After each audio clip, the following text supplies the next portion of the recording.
In today's edition of 2020 Daily Trail Markers, Democratic presidential candidate Beto O'Rourke says that he thinks Americans will hand in their guns if a mandatory buyback law is passed. O'Rourke spoke with CBS News last night in a wide-ranging interview where he also addressed his proposal to end the opioid crisis and help Americans with disabilities. 2020 campaign reporter Tim Perry started by asking him about his goals for the Iowa caucus, and here's what he had to say. We want to do really well in Iowa. We want to finish in the top of the Democratic contenders here in the state. And we have some hope and confidence that we'll be able to do that based on the feedback that we're getting. We were in Mount Vernon, where you saw us yesterday with 200 people at one of these great town hall events where we're listening to those that we want to serve and asking them to join this campaign. We had a number of commit to caucus commitments made at that event. And we know that this race is still very fluid in Iowa. Those who have chosen a candidate that they like still say that they're open to selecting somebody else. So getting out there, being with those who are going to decide this election, and supporting our amazing grassroots volunteers and the team that we have on the ground in Iowa is our strategy to finish well on caucus night in February. But where do you need to finish to go forward with the campaign? Because, I mean, that's important. You have to set those benchmarks. Yeah, we want to finish as close to the top as we can. And making sure that we build on the great work that our team is doing here on the ground, and understanding that caucus goers make their decision relatively close to caucus night. And so some news of the day question. Former Vice President Joe Biden said that he's going to be changing his stance on accepting super PAC money. Will you ever, under any circumstance, take super PAC money? No, I don't believe in political action committees, don't believe in super PACs, don't believe that corporations are people and money is speech, and that corporations should be able to spend unlimited amounts of money to influence our democracy and purchase elections. And it's not enough to say that you're against it, you have to walk the talk, and in this campaign we are. All grassroots donations, no corporations, no special interests, no lobbyists, no PACs, and no super PACs.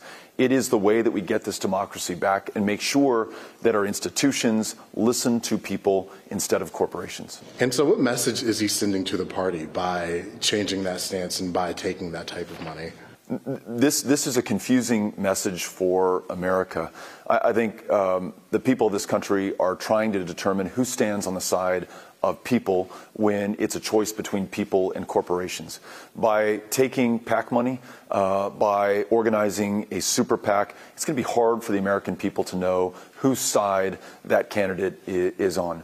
But we want to make that choice clear, and that's why we're refusing all PAC and super PAC corporate and special interest donations. I want to switch to guns. You, a few weeks ago, said that Mayor Pete Buttigieg lacked courage for not coming out in support of mandatory assault weapons buyback. And you said that it was offensive that he called it a shiny object. But in a memo, Congresswoman Gabby Giffords said Democratic candidates for president benefit among primary voters by focusing on background checks and not the mandatory buyback of assault weapons. And David Hogg, as you know, a well-known gun control activist, calls it a distraction. Do they too lack courage when they say things like that? I don't think we should be governed by polls or consultants or focus groups in making important public policy to save the lives of our fellow Americans. March for Our Lives, which actually came out with a proposal for a mandatory buyback as well as universal background checks and extreme risk protection orders, have shown the kind of leadership that we need in this country right now. And none of these solutions are mutually exclusive. It is not as though if you pursue one, you will not have the other. If we're going to reduce the 40,000 gun deaths that we see in America every year, we're going to have to pursue all of these solutions on all of these fronts.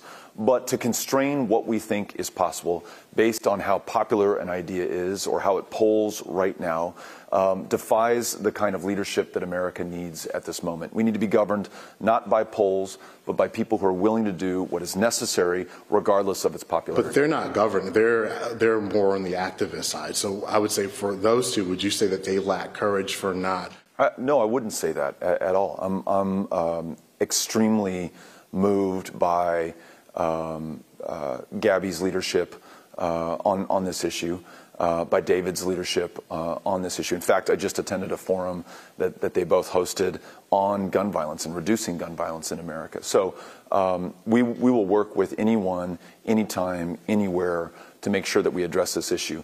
You're bringing up a criticism that was made by the mayor of South Bend, Indiana, that trying to get AR-15s and AK-47s, weapons of war, off the streets is pursuing a shiny object. For me, for those who've experienced gun violence from these military-style weapons, I think that's a slap in the face. It denies the experience that so many Americans have had and the fear that so many live under, that they too will be the victims of gun violence from one of these instruments of terror. So regardless of the politics of this or how it polls or what other candidates are saying, I'm going to pursue the right thing because it's the right thing to do. How much do you think a mandatory gun buyback would cost taxpayers? Have you thought about that yet? I think a mandatory buyback can be financed with a surcharge that would be paid by gun manufacturers, those who are making the AR-15s and AK-47s, and continue to sell them into our communities despite the terror that they've inspired and the lives that they've been taken. I think this is the right way to fund a mandatory buyback without imposing any new taxes on our fellow Americans. And are you ever concerned that that policy could be too retroactive? You said you're not going to go door to door taking the guns, and it's if people have them out in the open, but wouldn't that be considered retroactive instead of like actually proactively getting the guns off the street? If we're able to pass mandatory buybacks and I'm able to sign that into law, then I fully expect our fellow Americans to turn in their AR-15s and their AK-47s. For anyone who does not and is caught in possession or seen in possession of one of these weapons of war, one of these instruments of terror, that weapon will be taken from them and they will be fined. And if they should persist in continuing to use and to buy these weapons, then there will be other consequences in the criminal code. I want to ask you about your opioid plan that you released today. On the debate stage, you said that decriminalizing opioids should be part of the solution.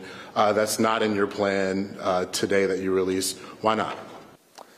It is part of my plan. The first part of our plan talks about removing the stigma of substance use disorder. So anyone who is using an opioid right now, and for most of Americans who are, that use of an opioid began with a legal prescription. I don't want them to fear being arrested or incarcerated or becoming justice involved if they come forward to seek help. And so I think it's very necessary that we make clear that there will be no criminal consequence for possession, for personal use, for doing the right thing and coming forward and trying to get the help, the treatment, and the long-term recovery that someone needs. So that's very much part of removing the stigma around opioid use. And last question, you recently spoke to the Washington Post about your sister, and she has an intellectual disability.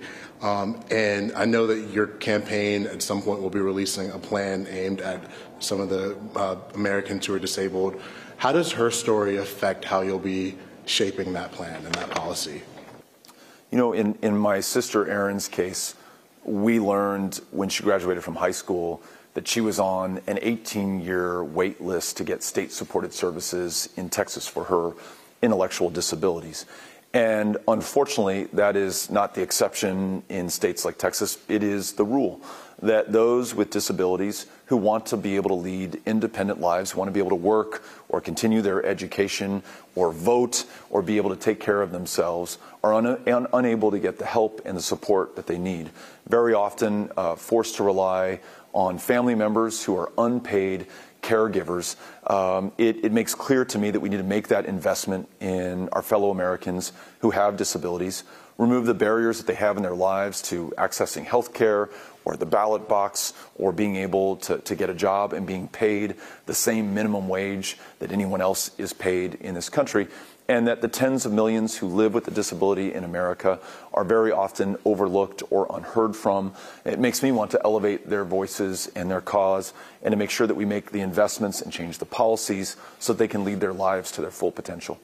Thank you so much. Thank you. Appreciate it. Good to see you. Good to see you.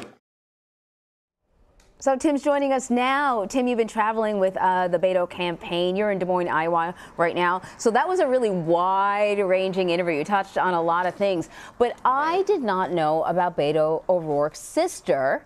And clearly, you know, she's playing a big role in his politics. What more can you tell me about his plan to address issues affecting Americans with disabilities? Thank you for having me on. So Beto O'Rourke was actually the first candidate to speak about the disabled community on the debate stage. And last week he released a partial plan aimed at addressing the disabled community. And part of the partial plan deals with making sure disabled individuals receive long-term home and community-based services. And like he said in the interview, making sure we remove some of those barriers so they can be incorporated in regular American life, and also making sure that we strengthen the existing civil rights laws so that they are treated with dignity. So let's talk a little bit more about his controversial plan that he floated, a mandatory gun buyback plan. He's taken a lot of criticism, not just from Republicans, but also fellow Democratic candidates really sort of took him to task about how he would pull something like that off. Talk us through how it would work. So yeah, that's been part of the point of contention between him and Democrats like Mayor Pete Buttigieg, just the enforcement and how are you actually going to get these guns away from people. Yes, during the interview last night, he said that he won't be going door to door, he won't be, you know, taking those guns, and he's expecting Americans to hand them over. How that will work, we still don't know, but we know that he will be putting out a fine if Americans are caught out in the open with these guns, and if they continue to not give them up, he has said that there will be some criminal enforcement. We don't know what that enforcement looks like just yet, but we know that that is a possibility. He also talked about funding and how we will be able to finance buying these guns back, and he says that he will be levying charges on different companies that continue to make these AR-15s and sell them, and you know, try to sell them to Americans, which is interesting to me because he's not saying that companies cannot stop selling these guns, but people cannot buy them. So it's or cannot continue creating these guns, but people can't buy them, and he wants to buy them back. So there's still a lot to be worked out with the plan. Yeah, that is interesting. Yeah, well, details. So 9 candidates. Details. Yeah, and that's what counts. So 9 of the candidates have qualified for the next presidential debate. Beto O'Rourke is not one of them. What are your sources telling you about, you know, how the campaign feels about this? Are they worried moving forward? They're surprisingly optimistic right now.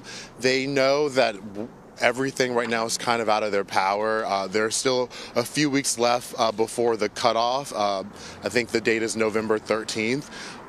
But he has got 2 of the polls that he needs. He needs 2 more polls, and I think they're looking for some of these national polls. He actually just got a national poll this week. A CNN poll had him at 3%, and he just needs 2 more.